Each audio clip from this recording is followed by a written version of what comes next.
제가 진주를 좋아해가지고 제가 하동 섬진강 너무 좋더라고요.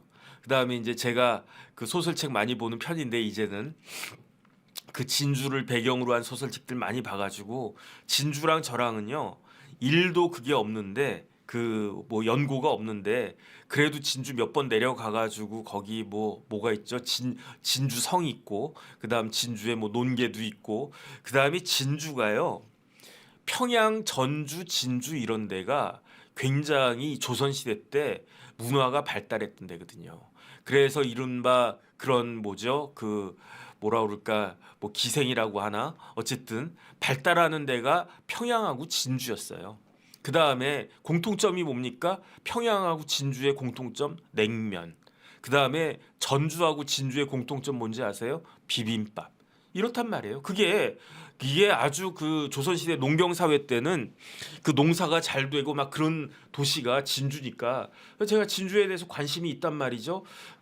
저기가 진주 대하고등학교인데 저희 때 진주 대하고등학교가 서울대 굉장히 많이 왔어요. 그런데 그 문영배 재판관이 진주 대하고등학교 15회라고 그랬어요. 몇 회인지는 몰랐는데 15회 동기방에 있었으니까 그래가지고 제가 궁금했어요. 도대체 진주 대하고등학교가 어떤 데인가?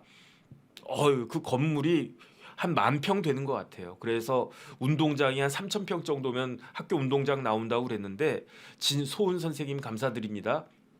제가 찾아보니까 진주 대하고등학교가 한 10,000평 정도 되는 널찍널찍한 데고 그 다음에 그 뭐라 그럴까 그 학교 상징이 저게 대야 위자가 큰 대자를 갖다 저렇게 풀어서 사람같이 만들고 아가 뭐냐면 저게 아시아거든요. 아시아 대야 큰 아시아 그레이트 아시아 대한민국이 아시아에 있으니까 이 아시아에 이름을 떨치는 그런 사람들 많이 나와라 이런 생각을 가지고 대하고등학교가 설립된 것이 아닌가라고 저는 생각을 했는데 아마 맞는 것 같아요. 그 다음에 좀 띄워봐 주세요. 그래서 진주 대하고등학교가 어떤 데인지 제가 찾아봤더니 1943년에 뭐라고 되어 있습니까? 항일 학생운동 단체가 있었어요. 그 단체가 뭐냐면 반진단이었어요. 반진단. 이 반진단. 그 다음에 54년에 학교법인 하천학원 설립이 인가가 되고 초대 이사장에 박종한 선생이 취임을 했어요. 박종한 선생님 좀 띄워봐 주세요.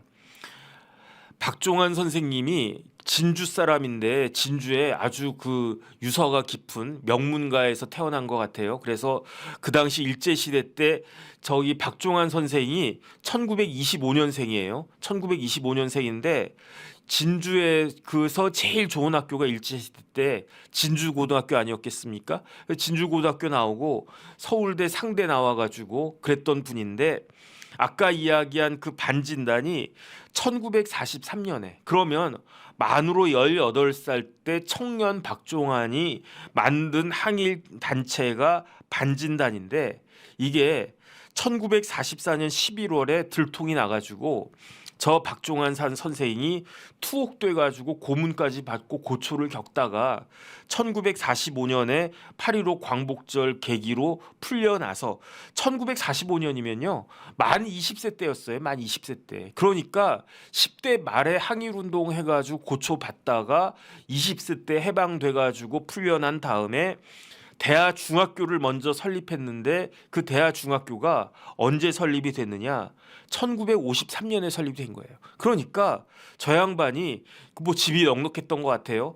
만 23살에 자기 집 재산 다 털어가지고 만든 학교가 대하중학교 그리고 1966년에 고등학교까지 해서 대하중학교 고등학교 설립한 다음에 그런 다음에 30년 넘게 대하중고등학교 교장 선생님을 하셨던 굉장히 훌륭하신 분인데 2012년도에 돌아가셨대요. 그런데 저희 때 진주가 굉장히 학력고사 성적이 좋았어요. 그래가지고 찾아보니까 특히 문영배 재판관 몇 학번입니까? 83학번인데 그때 서울대 굉장히 많이 왔어요. 그래가지고 기록을 언제 세웠느냐? 문영배 재판관이 83학번인데 83학번 때 1년 후배인 문재판관의 1년 후배인 84학번들이 서울대 몇 명 왔냐면요. 저희 때는 그랬어요. 저희 때는 서울대 몇 명 갔냐, 어느 학교에서 서울대 몇 명 갔냐, 고대 몇 명 갔냐, 연대 몇 명 갔냐 이렇게 그랬는데 대하고등학교가 1984년에 서울대 66명, 고대 110명, 연대 100명 갔대요. 근데 더 놀라운 건 뭐냐면 대하고등학교의 전교생이 600명이었대요. 600명.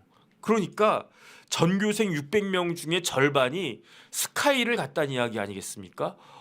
그러니까 어마어마한 그러한 그 명문 고등학교, 옛날에는 뭐 지방이든 서울이든 서울대나 뭐 의대나 뭐 아니면 뭐 이렇게 좋은 학교 많이 가면 그게 이제 명문으로 쳤으니까 이러한 학교를 만든 사람이 박종환 선생이고 그 유지를 받들어서 아주 좋은 학교로 컸던 학교가 거기가 대하고등학교인데 어떻게 대하고등학교에서 저런 사람들이 나왔나 저는 그런 생각이 들고요. 참 유감이다. 어쨌든 그런 생각이 들고 그리고 난 다음에 제가 곰곰이 생각을 해봤어요. 어떤 생각을 해봤냐?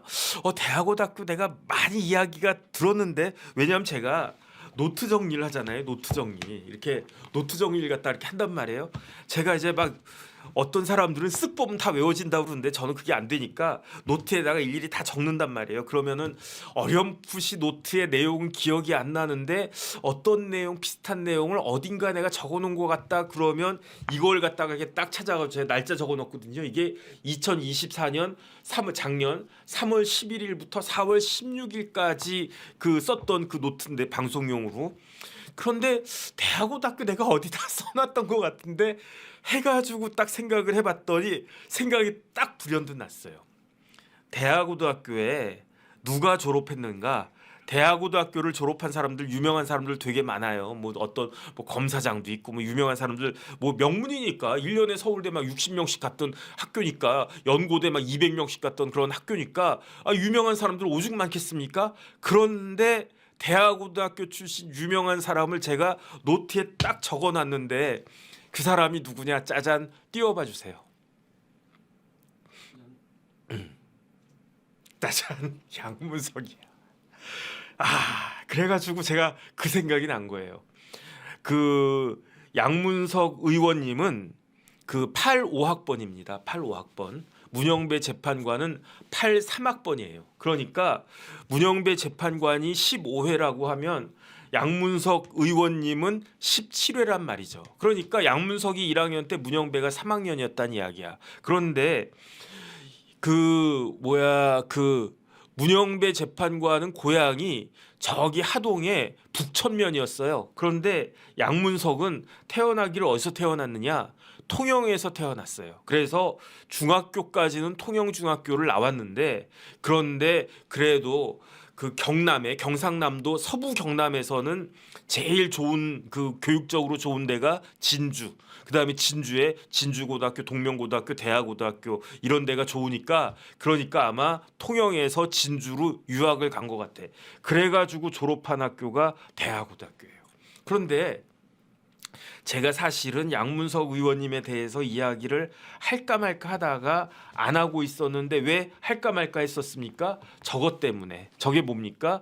사기대출 혐의로 양문석 의원에게 징역 3년 6개월이 구형이 됐단 말이에요. 언제? 저 입력을 보겠습니다. 입력이 2025년 2월 8일인데 구형이 된 게 그 2월 8일이 아니고 2월 7일이었어요. 그러니까 2월 7일 날 검찰에서 결심하고 구형을 갖다가 했는데, 그러니까 법원에서 결심하고 검찰에서 구형을 했는데 그 날짜는 2월 7일이었는데 그 다음 날 이제 기사가 딱 뜬 거죠. 그래서 제가 저 기사를 갖다가 딱 보고 양문석 의원 그 아주 그냥 시끄럽지 않았습니까? 그 뭐라 그럴까 그거 하기 전에 저기 총선 전에 작년 총선 전에 작년 이맘때쯤은 아니고 작년 3월 달이었어요. 왜냐하면 제가 3월 11일부터 이 노트를 갖다 적었으니까.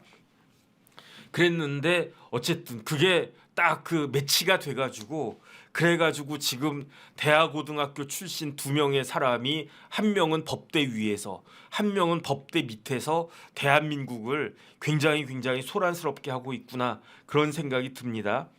그래서 말 나온 김에 지금 시간도 뭐 거의 다 되고 그랬으니까 양문석 의원이 왜 문제가 되고 있는지 그거 다시 한 번만 리마인드 해드리고 그리고 그 뭐 정리하고 말씀을 갖다가 마치도록 그렇게 하겠습니다. 2월 7일에 3년 6개월이 구형이 됐어요. 그런데 이게 3년 플러스 6개월이에요. 왜 3년 플러스 6개월이냐? 양문석 의원의 혐의는 크게 두 가지예요. 일반적인 범죄, 또 하나는 공직선거법 범죄. 그런데 공직선거법에 다른 범죄하고 공직선거법 범죄가 같이 섞여 있을 때에는 구형하고 검찰이 구형하고 법원이 판결할 때 이거를 따로따로 해야 된다 이렇게 되어 있단 말이에요. 그러니까 3년 6개월이라고 하는 게 3년짜리가 하나 있고 6개월짜리가 하나 있는 건데 3년짜리는 뭡니까? 사기예요, 사기. 특정 경제범죄 가중처벌 등에 관한 법률. 왜냐하면 금액이 크니까 10억이 넘어가니까. 어떻게 사기를 갖다가 쳤습니까? 쉽게 말하면은 대출을 은행을 속여가지고 정확히는 새마을금고를 속여가지고 그 새마을금고가 어디에 있던 새마을금고입니까? 수성 새마을금고였어요. 그런데 제가 저기 뭐 진주하고 연고가 있습니까? 없단 말이에요. 그러면 양문석 의원은 대구하고 연고가 있습니까? 없어요. 양문석 의원의 연고가 있다라고 하는 데는 첫 번째 통영, 고향이니까. 두 번째 진주, 고등학교 나왔으니까. 세 번째 서울, 그 대학은 성균관대 나왔으니까. 서울에서도 저기 뭐 종로구 또는 서초구. 왜냐하면 살고 있는 데니까. 대구하고는요 아무런 상관이 없는 사람인데 대구에 있는 수성 새마을 금고까지 가가지고 무려 11억 원을 대출받았는데 정상적으로 대출받았나? 그렇지 않단 말이죠. 딸 명의로 마치 대학생 딸이 사업하는 것처럼 만약에 수성금고가 양문석 의원이나 양문석 의원 사모님이 그 아파트 얻기 위해서 저런 대출을 한다라고 했으면 대출을 신청한다라고 했으면 대출을 했을까요? 안 했지. 왜 안 했습니까? 못하게 했으니까. 누가 못하게 했습니까? 대통령이. 그때 대통령 누굽니까? 문재인 대통령. 그러니까 문재인 대통령이 집값이 막 벼락같이, 특히 강남 집값이 벼락같이 오르는 걸 막기 위해서 야 대출 쪼여야 된다, 그래야지 집값 잡힌다 이러고 있을 때 그때 민주당 소속의 양문석 의원은 뒤로 저기 대구까지 내려가가지고 속여가지고 그래가지고 한두 푼도 아니고 1억 2억도 아니고 11억을 갖다가 대출을 갖다가 받았는데 이게 뭐다? 이게 사기다. 이게 사기고 사기만 있습니까? 여기에다가 또 추가적으로 뭐가 있었습니까? 문서를 위조했잖아요. 은행을 갖다가 속여야 되니까 새마을금고를 속여야 되니까 문서를 위조했지. 그러면 그거 무슨 죄입니까? 사문서 위조. 그 다음에 그 위조만 해놓고 가만히 있었습니까? 그걸 갖다가 새마을금고에 제출했지. 그건 뭡니까? 위조된 사문서를 행사하는 거. 그러니까 세 가지 범죄 혐의로 3년 구형을 받은 거예요. 특경가법상의 사기, 그다음에 사문서 위조, 위조 사문서 행사, 동행사 해가지고 세 가지 범죄 혐의로 징역 3년이 구형이 됐고, 그다음에 뭐가 있었습니까? 공직선거법 위반이 있었어요. 어떻게 공직선거법 위반했습니까? 거짓말했잖아.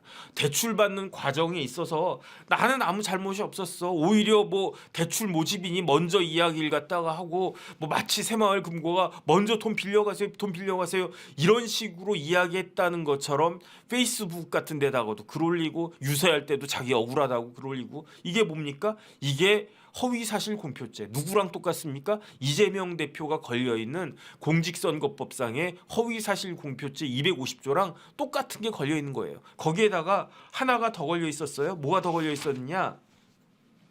집값을 속였잖아요. 집값을. 왜냐하면 그때 집값이 얼마였습니까? 제가 쭉 그때 조사를 갖다가 해보니까 그 당시 문제가 됐던 집이 아마 양문석 의원이 그 집을요 31억 2천만 원에 샀었을 거예요. 그런데 저 집값을 얼마로 신고했다? 그 19억인가 얼마로 신고를 갖다가 했단 말이죠. 뻥튀기 했단 말이에요. 지금은 제가 안 찾아봤는데 작년 8월 10일까지 그 제가 찾아본 걸 갖다 보니까 그 집이 작년 8월 10일에는요 45억까지 갔어요. 45억. 그러니까 2021년 2월에 35억에 샀는데 불과 3년 만에 10억이 올라간 거예요. 10억이. 아 그러면 됐지. 그러면 나 같으면 아유 감사하네. 10억 벌었네. 이게 웬 떡이야. 그런데 권력도 갖고 싶고 명예도 갖고 싶고 돈도 갖고 싶고 이렇게 되니까 그러니까 탈이 나는 거 아닌가. 저는 그런 생각이 들었습니다. 저는 그런 생각이 들었고요. 마지막으로 한 가지만 제가 더 말씀을 드리고 뭐 오늘은 조금 일찍 끝내도록 그렇게 하겠습니다. 제가 저 좀 전에 말씀을 드렸어요. 뭐라고 말씀을 드렸느냐? 이 그 구형이 3년 6개월 구형이 됐는데 저 구형이요. 양문석 의원 부인은 징역 5년 구형 받았어요. 그 다음에 대출 모집인 관련해 가지고 저렇게 대출받게 해준 사람은 징역 1년 구형 받았어요. 이러다가 잘못하면은 양문석 의원이나 그 부인이나 둘 중에 한 명은 판결 선고가 나면서 구속될 가능성이 상당히 있을 수 있겠다. 그런 생각이 들고요. 대출 모집인은 뭐 이러한 사실들을 알 수도 있지 않았을까 그런 생각이 드는데 어쨌든 엄하게 이제 유탄 맞아가지고 이 사람도 뭐 징역 1년 구형 받았는데 뭐 그 구속까지 되지는 않겠지만 집행유예는 나오지 않을까 뭐 지켜봐야 될 것 같습니다. 그런데 구형이 2월 7일이었다라고 하면 결심이 됐다는 뜻이고 결심이 됐다라는 뜻은 어떤 의미입니까? 결심이 됐다라고 하는 거는 판결 선고 일자가 잡혔다는 거잖아요. 그래서 제가 궁금해서 찾아봤어요. 판결 선고 일자 언제냐? 2월 28일이에요. 2월 28일. 제가 왜 판결 선고 일자가 궁금했겠습니까? 당연히 궁금하지. 어떤 판결이 나올지 궁금하지 않습니까? 그러면 오늘이 12일이니까 한 보름 정도 뒤에는 그 양문석 의원의 1심 판결은 나오는 거예요. 1심 판결은. 그런데 제가 왜 궁금했겠습니까? 단순히 어떤 판결이 나올 걸로 해가지고 궁금했겠습니까? 아니죠. 거기에 플러스 알파가 있죠. 왜 궁금했느냐? 제가 말씀드렸잖아요. 양문석 의원의 혐의에는 뭐가 들어가 있다? 공직선거법 위반죄가 들어가 있다.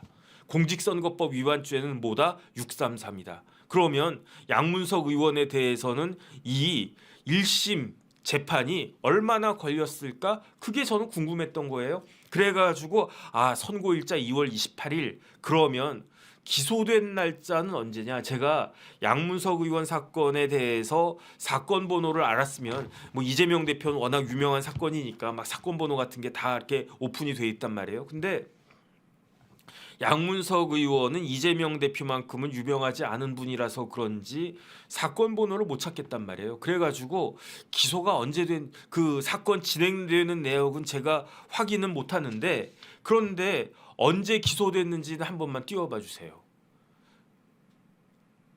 저 기사에 그 구형됐다라고 한 저 기사에 판결 선고일자가 나와 있었어요. 2월 28일로. 그런데 기소된 거는 기사 찾아보면 나오지 않습니까? 그 대법원 사이트 들어가지 못해도 보니까 검찰 사기대출 재산 축소 신고 혐의 민주당 양문석 의원을 기소했는데 언제 기소했습니까? 9월 25일 날 기소한 거예요. 그러면 재판이 몇 개월 걸렸다? 9월 달은 뭐 다 끝났으니까 그렇다고 치고 10월, 11월, 12월, 10, 11, 12 그다음 올해 들어와서 1월, 2월 5개월 걸렸어. 5개월. 양문석은 뭐 이렇게 초선 의원이고 별 볼 일 없는 사람이니까 5개월 걸렸습니까? 그러면 이재명 대표는 훌륭한 분이고 오점도 없고 흠도 없고 그런 분이니까 26개월 동안 재판을 갖다 했습니까? 이렇게 차별하면 안 되지 않습니까? 끼케야 양문석 의원 초선이지만 이재명 대표 재선 아닙니까? 뭐 끼케야 재선 의원인데 국회의원 이렇게 차별하면 되나? 누구는 5개월 만에 재판 빨리빨리 끝내주고 누구는 26개월이나 걸리고 말이 안 되잖아요. 그러니까 이재명 대표가 저런 식으로 이렇게 어떻게 보면요. 양문석 의원은 지금 막 화가 났었을 거예요. 화가 날 수도 있을 것 같아. 아이씨 이놈의 법원 판사라고 하는 판사분들이 이재명 대표는 대표님이라고 26개월이나 끌어놓고 나는 6개월도 안 끌고 5개월 만에 끝내네. 이게 도대체 어떤 판사야? 이게 제대로 된 판사야? 최소한 한 달은 더 끌어줘야 되는 거 아니야? 뭐 이런 식의 생각하지 않겠습니까? 저는요. 제가 장담하건대 양문석 의원에 대한 판결은요. 언제 나오느냐? 최종적인 대법원 판결은 2월까지 그 나오고요. 판결 2월까지 나오고 6월까지 항소심 나오고요. 9월까지 대법원 판결 나옵니다. 그러면 양문석 의원은 9월까지밖에는 그 국회의원 못할 것이다. 그런데 누구는 이렇게 빨리 재판을 갖다가 하고 누구는 이렇게 질질질질 느려서 재판을 하고 이러니까 재판부가 이러니까 법원이 욕먹는 거 아니겠습니까? 이게 안산지원인데요. 안산지원에서 재판 빨리빨리 제대로 한 사람들까지도 그 요즘 재판부가 그 법원이 그냥 도매금으로 넘어가 가지고 욕먹은 거 아닌가? 저는 이런 부분들에 대해서는요. 특히 판사님들은 굉장히 뭐 이제 더 이상 판사가 아닌가? 옷 벗었으니까 미안하게 생각해야지. 나 때문에 다른 사람들까지 욕먹는다. 그런 생각을 갖다가 해야 되는 거 아닌가? 저는 그런 생각이 듭니다. 그래서 어쨌든 아까 그 박종환 선생님인가요? 그분 다시 한 번만 띄워주시고 그거 이제 마치도록 하겠습니다. 저는 저 박종환 선생님이 굉장히 훌륭한 분이라고 생각이 들어요. 그러니까 진짜 뭐 제가 19살, 20살 때는 진짜 아무것도 몰랐지. 뭐 똥오줌도 못 가리고 저는 그랬었는데 저때 저 양반은 일제에 항거하는 단체 반진단도 만들고 그 다음에 해방이 되니까 아 그래도 해방된 그 대한민국에 그 교육이 필요하다 해가지고 사제를 갖다가 털어가지고 젊은 나이에 20대 때 나이에 53년에 세웠으니까 28살이었겠네. 아까 제가 23살로 말씀드렸는데 잘못된 것 같습니다. 28살. 그래도 젊은 나이 아닙니까? 그 나이에 그 전 재산 털어가지고 교육 사업하고 그래가지고 많은 훌륭한 사람들을 양성해내고 진주에서 진짜 훌륭한 사람들 양성해내고 그랬던 분이었는데 그런데 지금 문영배 재판관 그 다음에 양문석 의원 이런 분들이 오히려 박종환 선생의 그런 유지를 받들고 있지 못한 것이 아닌가 뭐 개인적으로는 그런 생각이 들어가지고 조금 안타깝다는 그런 생각이 들었습니다.